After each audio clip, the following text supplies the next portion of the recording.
The big estate with a big house has a big problem, and it's up here.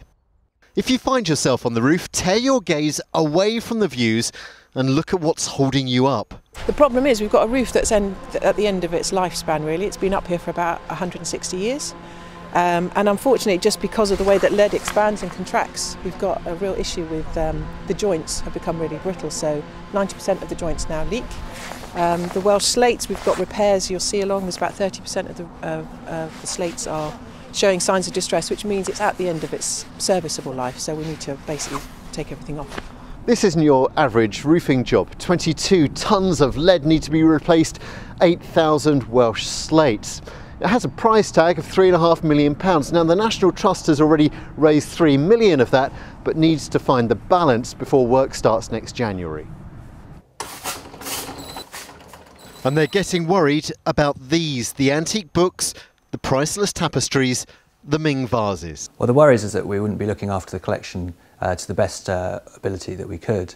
Certainly with the fluctuating temperatures and humidities that we currently have, the collection is certainly not being looked after as well as hoped. The house is a little over 300 years old. It was built by William Blaithwaite, a civil servant and MP for Bath. He worked for King William III in The Hague and loved all things Dutch like this Delftware and this Van Hoogstraten painting. Much of Dyrham House is still laid out as he left it, except now it's getting wet inside. The water's coming in through the ceiling and it's going behind the wallpaper. And as you can see, the wallpaper is moving away from the wall quite dramatically.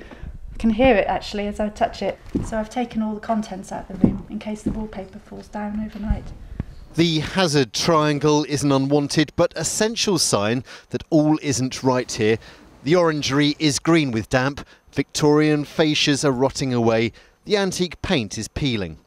The National Trust is fundraising for that £500,000 all year before work starts next January.